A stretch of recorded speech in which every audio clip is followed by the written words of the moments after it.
नमस्कार। उनकी कलम मेरी आवाज़ में आप सभी का स्वागत है। आइए सुनते हैं कहानी गिल्लू। लेखिका महादेवी वर्मा ने एक गिलहरी के बच्चे से जुड़ी स्मृति को बड़े ही रोचक ढंग से प्रस्तुत किया है। महादेवी वर्मा को जानवरों और पक्षियों से बहुत प्रेम था। इस कहानी द्वारा हमें पशु पक्षियों के प्रति मानवीय प्रेम का पता चलता है। इस कहानी में हमें सभी प्राणियों से प्रेम करने का संदेश मिलता है और यह पता चलता है कि जीव जंतुओं से स्नेह करने के बदले में हमें उनसे बेशुमार प्यार, करुणा, वफादारी तथा अपनत्व की प्राप्ति होती है। तो लीजिए, देर किस बात की, सुनते हैं कहानी गिल्लू। सोन जूही में आज एक पीली कली लगी है। उसे देखकर अनायास ही उस छोटे जीव का स्मरण हो आया जो इस लता की सघन हरितमा में छिप कर बैठा था और फिर मेरे निकट पहुंचते ही कंधे पर कूदकर मुझे चौंका देता था। तब मुझे कली की खोज रहती थी, पर आज उस लघु प्राण की खोज है। परंतु वह तो अब तक इस सोन जूही की जड़ में मिट्टी होकर मिल गया होगा। कौन जाने, स्वर्णिम कली के बहाने वही मुझे चौंकाने ऊपर आ गया हो। अचानक एक दिन सवेरे कमरे से बरामदे में आकर मैंने देखा, 2 कौवे एक गमले में चारों ओर चोंचों से छुआ छुऔलल जैसा खेल खेल रहे हैं। यह काक भुसुंडी भी विचित्र पक्षी है, एक साथ समादरित, अनादरित, अति सम्मानित, अति अवमानित। हमारे बेचारे पुरखे न गरुण के रूप में आ सकते, न मयूर के, न हंस के। उन्हें पितरपक्ष में हमसे कुछ पाने के लिए काक बनकर ही अवतीर्ण होना पड़ता है। इतना ही नहीं, हमारे दूरस्थ प्रियजनों को भी अपने आने का मधुर संदेश इनके कर्कश स्वर में ही देना पड़ता है। दूसरी ओर हम कौवा और कांव कांव को अवमानना के अर्थ में ही प्रयुक्त करते हैं। मेरे काक पुराण के विवेचन में अचानक बाधा आ पड़ी, क्योंकि गमले और दीवार की संधि में छिपे एक छोटे से जीव पर मेरी दृष्टि रुक गई। निकट जाकर देखा, गिलहरी का छोटा सा बच्चा है जो संभवतः घोंसले से गिर पड़ा है और अब कौवे उसमें सुलभ आहार खोज रहे हैं। काक दिव्य की चोंचों के 2 घाव उस लघु प्राण के लिए बहुत थे, अतः वह निश्चेष्ट सा गमले में चिपटा पड़ा था। सबने कहा, कौवे की चोंच का घाव लगने के बाद यह बच नहीं सकता, अतः इसे ऐसे ही रहने दिया जाए। परंतु मन नहीं माना।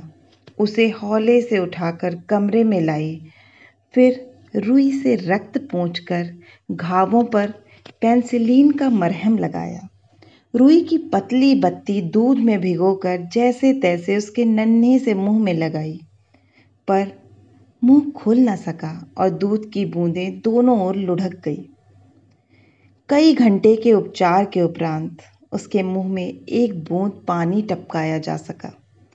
तीसरे दिन वह इतना अच्छा और आश्वस्त हो गया कि मेरी उंगली अपने 2 नन्हे पंजों से पकड़कर नीचे कांच की मोतियों जैसी आंखों से इधर उधर देखने लगा। 3-4 मास में उसके स्निग्ध रोएं, छब्बेदार पूंछ और चंचल चमकीली आंखें सबको विस्मित करने लगी। हमने उसकी जातिवाचक संज्ञा को व्यक्तिवाचक संज्ञा का रूप दे दिया और इस प्रकार हम उसे गिल्लू कहकर बुलाने लगे। मैंने फूल रखने की एक हल्की डलिया में रुई बिछाकर उसे तार से खिड़की पर लटका दिया। वही 2 वर्ष गिल्लू का घर रहा। वह स्वयं हिलाकर अपने घर में झूलता और अपनी कांच के मनकों सी आंखों से कमरे के भीतर और खिड़की से बाहर ना जाने क्या देखता समझता रहता था। परंतु उसकी समझदारी और कार्यकलाप पर सबको आश्चर्य होता था। जब मैं लिखने बैठती, तब अपनी ओर मेरा ध्यान आकर्षित करने की उसे इतनी तीव्र इच्छा होती थी कि उसने एक अच्छा उपाय खोज निकाला। वह मेरे पैर तक आकर सर्र से पर्दे पर चढ़ जाता और फिर उसी तेजी से उतरता। उसका दौड़ने का यह क्रम तब तक चलता जब तक मैं उसे पकड़ने के लिए ना उठती। कभी मैं गिल्लू को पकड़कर एक लंबे लिफाफे में इस प्रकार रख देती कि उसके अगले दोनों पंजे और सिर के अतिरिक्त सारा लघु गात लिफाफे में बंद रहता। इस अद्भुत स्थिति में कभी-कभी घंटों मेज की दीवार के सहारे खड़ा रहकर वह अपनी चमकीली आंखों से मेरा कार्यकलाप देखा करता। भूख लगने पर चिक चिक करके मानो वह मुझे सूचना देता और काजू या बिस्कुट मिल जाने पर उसी स्थिति में लिफाफे से बाहर वाले पंजों से पकड़कर उसे कुतरता रहता। फिर गिल्लू के जीवन का प्रथम वसंत आया। नीम चमेली की गंध मेरे कमरे में आने लगी। बाहर की गिलहरियां खिड़की की जाली के पास आकर चिक चिक करके ना जाने क्या कहने लगी। गिल्लू को जाली के पास बैठकर अपनेपन से बाहर झांकते देखकर मुझे लगा कि इसे मुक्त करना आवश्यक है। मैंने कीलें निकालकर जाली का एक कोना खोल दिया और इस मार्ग से गिल्लू ने बाहर जाने पर सचमुच मुक्ति की सांस ली।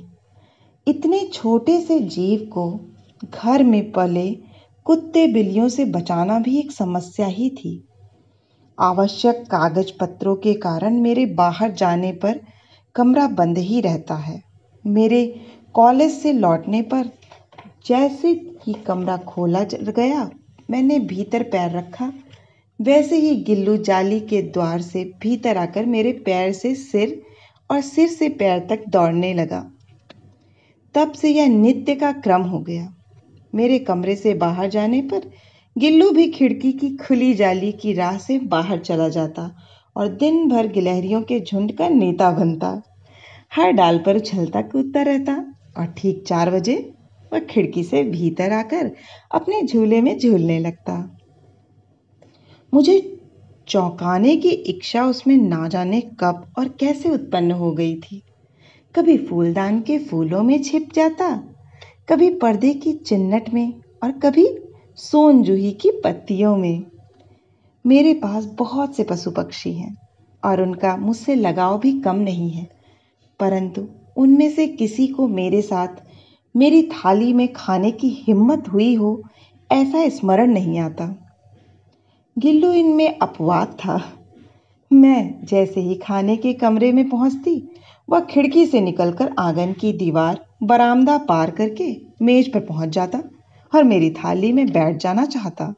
बड़ी कठिनाई से मैंने उसे थाली के पास बैठना सिखाया, जहां बैठकर वह मेरी थाली में से एक एक चावल उठाकर बड़ी सफाई से खाता रहता।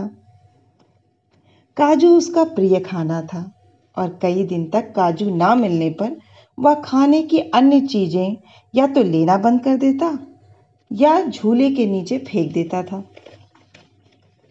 उसी बीच मुझे मोटर दुर्घटना में आहत होकर कुछ दिन अस्पताल में रहना पड़ा।